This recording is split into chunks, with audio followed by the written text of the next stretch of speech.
Welcome to another exciting episode of the $1 Million Peddlers. I'm Papergoy. And I'm Mr. Magazine. And it's Saturday BOLO Day. May the force be with you. Yeah, all right. I hope it is, and also with you. All right, this is no surprise. 1977 Star Wars Top Series 1 blue set. It also complete with stickers. That's what that goes for The nowadays. first 11 stickers go for at least $100, and a set goes for $100. Yep. Very cool. And the stickers are in good shape. I got lucky and had a nice find of a bunch of stickers and so forth, and had it in my store for $200. I took $180. I mean, those are out there. Those They are are most out there. definitely out there. And sadly, they don't have to be mint, these cards. The stickers, they're pretty nice stickers. I would say excellent overall. Yeah, very good. So keep an eye out for the blue cards and the stickers as well. Whoa. Next up, she's always been popular. She's pretty much an icon. Jane Fonda's workout record set. Only went for $11, but it's something you can find anywhere. Find every day for $1. Whether it's a laser disc, a VHS, whatever it is, Jane Fonda's workout, pick it up. It's going to sell. Yeah. Nice. All right. Next up, Racing Champs, Richard Petty, number 53. The 1970 Plymouth Superbird always sells. It's a cool looking car. Is that his classic car? That is a classic with that big spoiler in the back. Right. This sold for $63. So if you see any versions of these are going to be good. Now, what would that be worth loose? 25. Okay. Are you asking me or telling me? No, I'm telling you. I had to think about it, but yeah, I would think 25. Yeah. All right. Next up, I bought a Dinky. Well, thanks to Papergoy, a friend of a friend is selling me his Dinky collection little by little. This is one in the box. It's the Pontiac police car. OG must be original gangster box, and it sold for $40. So not too bad. It's getting a little toasty in here. My apologies. Moving on. They're not in here. They're not toasty. I'm just letting you know. I get offers all the time on these, and just like, what are those ones from Ohio? Oh, the Steen magazine. Yeah, so all the time I get these low offers.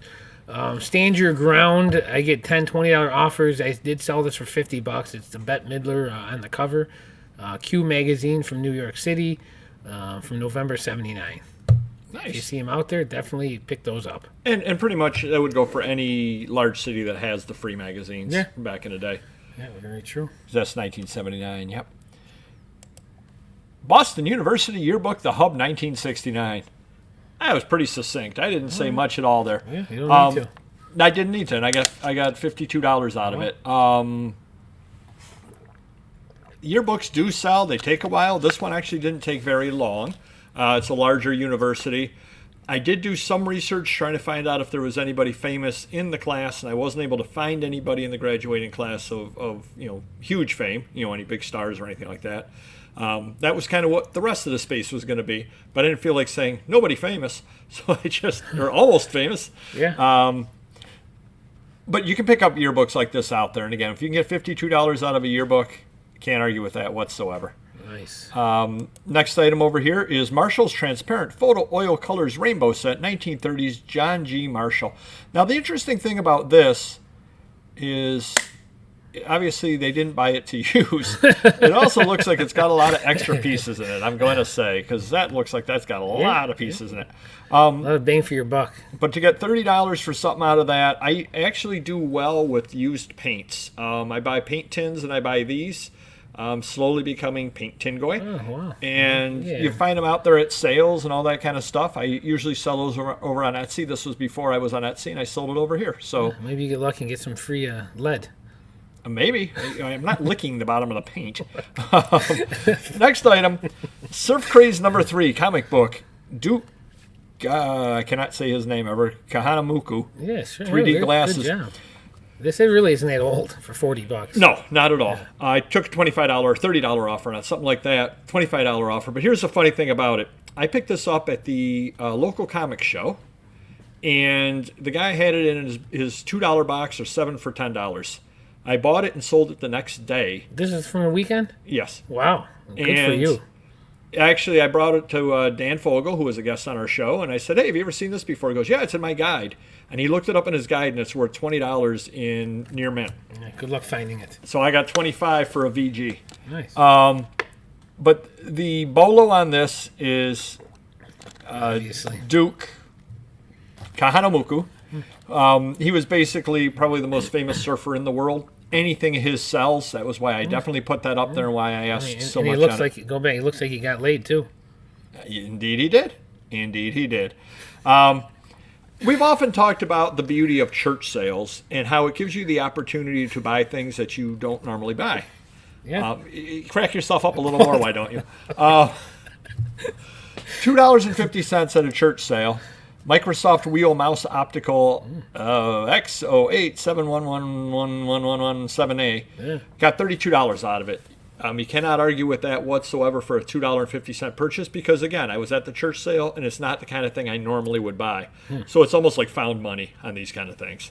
So when you're out at a church sale, take a chance on stuff like that. I did cheat.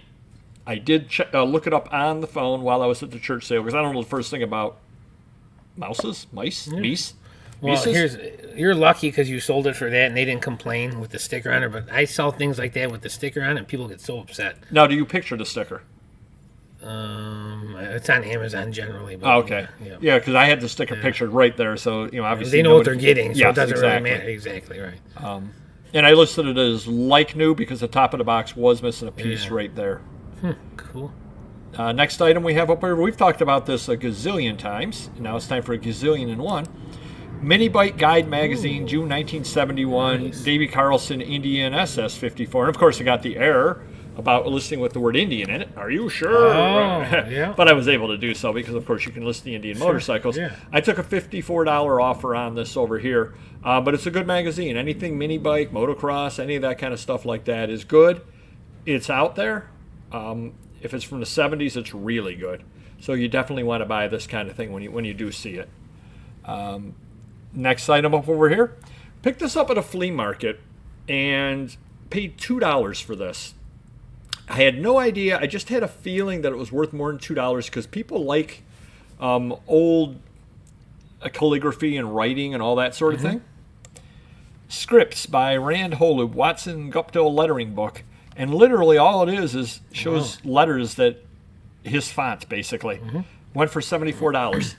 Cannot argue with that at all for a $2 buy at a flea market. Yeah. And it's sold within a week. Looks like someone drove over it at the car garage.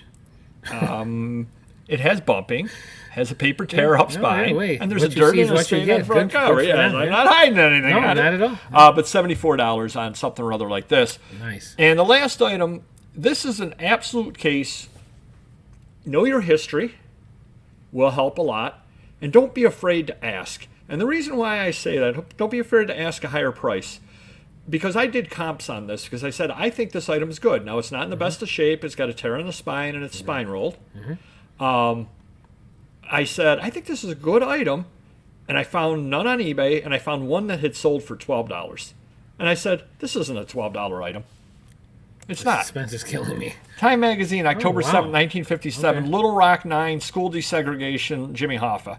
I got $52 out of it. Wow, good for you. I mean, I'm sure I've had that. I mean, it doesn't look familiar, but I've had a lot of those over the years, but not for $52. I haven't. Well, and that's where, I didn't buy the price. I didn't say, yeah, it's worth $12. I said it's worth more than that. And the other thing that I did on it is I did do a little bit of research because the other person had literally said, paratroopers at Little Rock. Well, that's not going to sell it. Right. Little Rock 9, School Desegregation is going to sell it. It also has Jimmy Hoffa in it as well. Yeah. But that's where going the extra mile and invoking the words that somebody's going to be searching on. If somebody knows it's in there, yeah, they're going to do it. But otherwise, why are there paratroopers in Little Rock? I don't know. Then that leaves the buyer to do research on Little Rock. Was that the right time for the school? No, mine. It just says school desegregation right there. So do a little bit of research. Hold out for your price. And when you see somebody let that go for $12, don't believe it. They're not on eBay. You can just name your own price. And I thought $52 is a fair price. And guess who else thought it was a fair price? The buyer. Nice. You know what else would be really fair to everybody? No. If they would hit the like button. Oh, there you go. Yeah. That would be really nice. Do appreciate it. And do comment down below if any of these do help you. We definitely do love the feedback. And we will see you next video. Take care. Bye-bye.